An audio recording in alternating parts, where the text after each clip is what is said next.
ঢাকা বিশ্ববিদ্যালয়ের কেন্দ্রীয় ছাত্র সংসদ নির্বাচনকে কেন্দ্র করে সেখানে একটা নির্বাচনী আমেজ, প্রচারণা বেশ ব্যাপকভাবে জমে উঠেছে এবং ছাত্র সংগঠনগুলোর ভিতরে ইতিবাচক সহমর্মিতাও তুলনামূলকভাবে অন্যান্য আগের বারের তুলনায় কিংবা পুরনো সংস্কৃতির তুলনায়, আওয়ামী লীগের আমলের তুলনায় বেশ ইতিবাচক মনোভাব দেখা যাচ্ছে।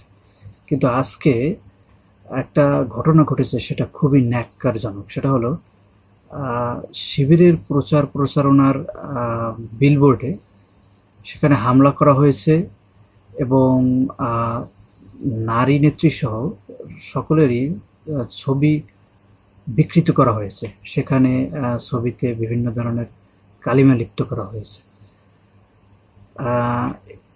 এটা কারা করেছে সেটা এখনো স্পষ্ট না, কিন্তু এটাকে অনেকে নির্বাচনের পরিবেশকে বিঘ্ন করা কিংবা নির্বাচনকে বানচাল করার ষড়যন্ত্র হিসেবে দেখছে। কিন্তু ঢাকা বিশ্ববিদ্যালয়ে যেখানে গণঅভ্যুত্থানের পর তুলনামূলক রাজনৈতিক সংস্কৃতির কিছুটা উন্নতি দেখা যাচ্ছে, তো সেখানে হঠাৎ করে এই ধরনের কর্মকাণ্ডটা কারা ঘটালো এবং এর উদ্দেশ্যটা কি? ঢাকা বিশ্ববিদ্যালয় কেন্দ্রীয় ছাত্র সংসদ বা ডাকসু নির্বাচন বানচাল হলে এটা লাভ কাদের? এটা তো এই যে হামলার ঘটনাটা ঘটল, একটা প্রতিপক্ষর সাথে আপনার রাজনৈতিক সমঝোতা না থাকলে প্রতিপক্ষের রাজনীতি আপনার পছন্দ না হতে পারে, কিংবা আপনি ভিন্ন রাজনীতি করলে সেটা ভিন্নভাবে রাজনৈতিক কায়দায় মোকাবেলা, অপরের ভুলগুলো সমালোচনা করার মাধ্যমে প্রতিবাদ জারি রাখতে হবে। কিন্তু এই পদ্ধতিতে এটা যারা করছে সেটা খুবই ন্যাক্কারজনক ঘটনা। বিশেষত এই 5ই আগস্ট পরবর্তী বাংলাদেশে এটা কোনোভাবেই কাম্য না। এই ধরনের মারামারির সংস্কৃতি কিংবা গুপ্ত হামলার সংস্কৃতি এটা এখানে চলতে পারে না।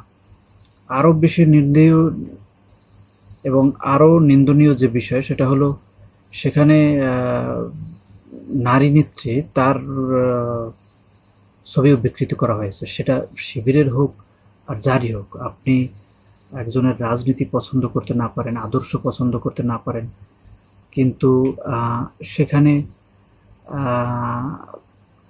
আক্রমণ করে কিংবা শারীরিকভাবে লাঞ্ছনার মাধ্যমে অথবা হিংসাত্মক পন্থায় অবলম্বন করে কেন রাজনৈতিক প্রতিপক্ষকে ঘায়েল করার চেষ্টা করতে হবে?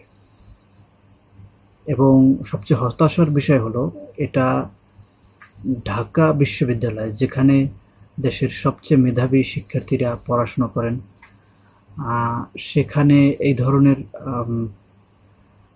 মানসিকতা লালন করলে সেটা তো একটা জাতীয় জীবনের দুর্যোগের মতো, কিংবা জাতীয় জীবনের জন্য আমাদের হতাশার জন্য। কারণ এখান থেকেই যারা বের হবেন তারা হবেন পরবর্তীতে দেশের নেতা কিংবা দেশের গুরুত্বপূর্ণ ব্যক্তিবর্গ।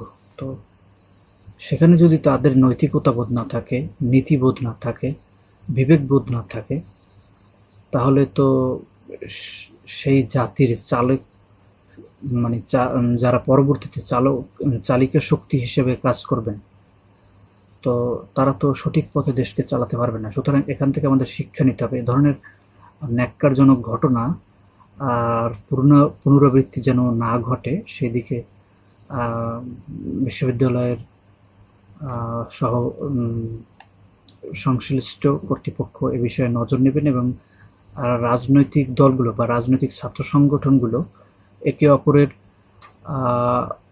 গঠনমূলক সমালোচনা, যৌক্তিকভাবে ভুলগুলোকে যুক্তির মাধ্যমে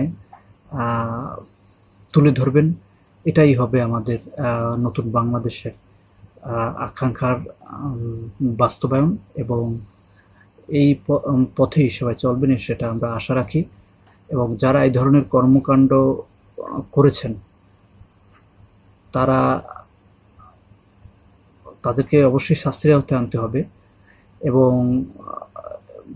ভবিষ্যতে এই ধরনের কর্মকাণ্ড যাতে না ঘটতে পারে সেই দিকে সবার সজাগ দৃষ্টি রাখতে হবে। কারণ এটা একটা ভয়াল ওই রাজনৈতিক সংস্কৃতির দিকে আমাদেরকে আবার নিয়ে যাবে।